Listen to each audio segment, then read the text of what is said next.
how to become more than your past tragedy, trauma, and drama. I want to talk about this because many of us are trapped in a thought and emotional process from a very tragic event that we've experienced in our lives. A lot of times it happens in childhood. Sometimes it happens in adulthood, but most times these situations are triggered by a loss. You know, in childhood, maybe a parent left you, or there was some traumatic event with that. Maybe your parents split up, or in adulthood, maybe you suffered, you know, a personal loss, someone that you really did care about, and they are no longer here with us. So when we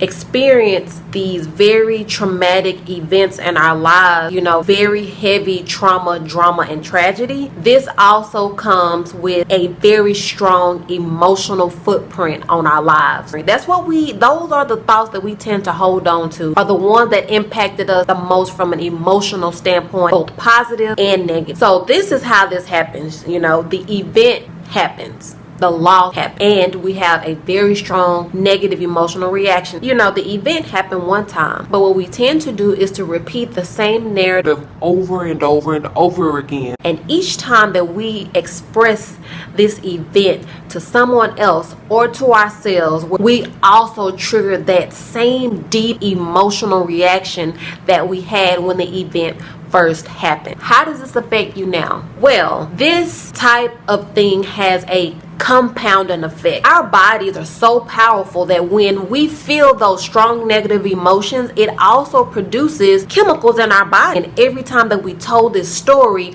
our bodies become addicted to those negative emotions, to those stress hormones, to those chemicals that our body produces every time we feel those strong negative emotions. And guess what that does? That also brings about the same trauma, drama, and tragedy into our lives over and over and over again. I, at one point, was telling myself the same story and over and over and over and over again. It had a strong emotional impact on me. When I was younger, I was socially rejected. And I remember these situations very vividly. I remember the full names of the people, the players in this situation, you know, who I was socially rejected by. I remember this. And I can also remember the very painful negative emotions that came with that, you know, the rejection and, you know, being tossed to the side as if, you know, I didn't mean anything. And so when that happened to me, I was in grade school. And to me, I carried that on for many, many, many years.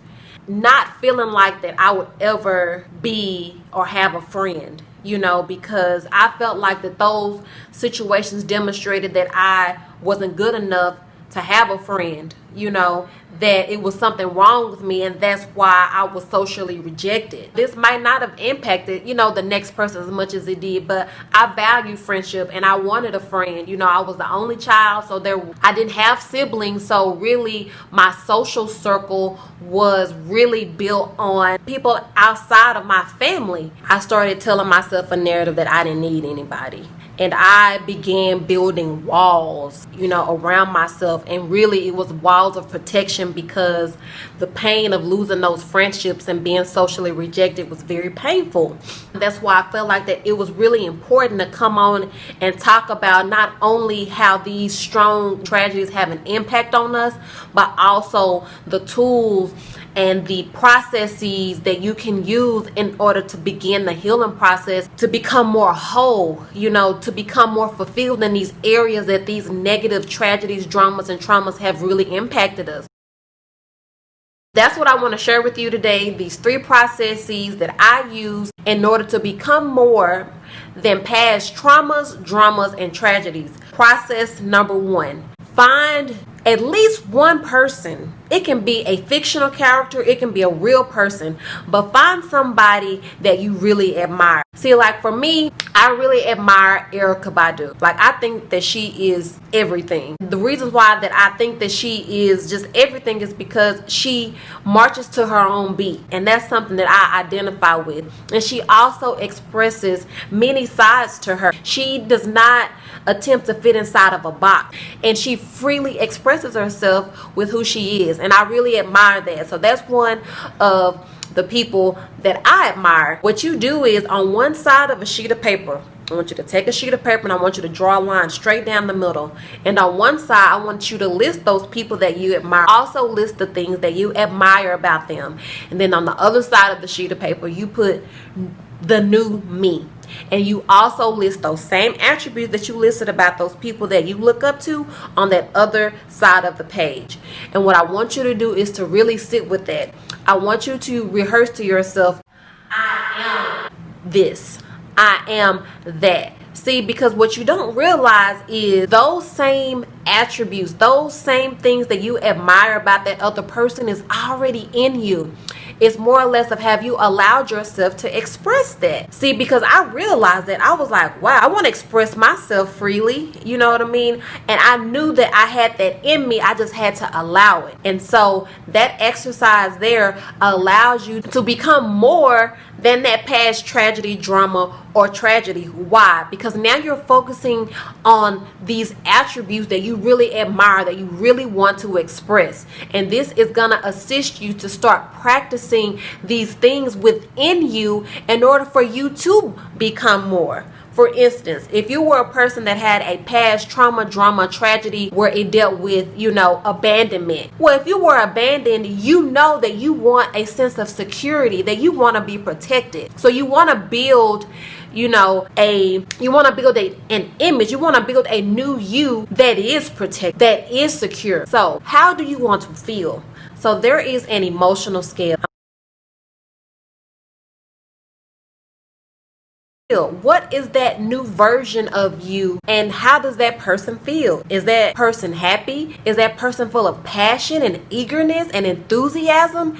Is that person vibrant and confident and charismatic? What emotional attributes does this new you have? And you can always use that past emotional event as far as to create the emotions that you want. For instance, if you felt abandonment from that strong negative emotional trauma, then you want to feel protected. You want to feel security. You see what I'm saying? If you felt powerless in that emotional trauma and drama that you experienced, you want to feel empowered. You want to feel like you have control over your own life, because for me, I felt that I did not belong. That's what that past trauma of having that social rejection made me feel like. So in this new version of me, I rehearse and practice the feeling of, I am good enough. I'm worthy of love. I'm worthy of acceptance. I'm worthy of appreciation. I am worthy of friendship. That's what I practice as a part of the new me. So how does the new you feel? What does that new version feel like? So the third process that I want to share is called I am here for you.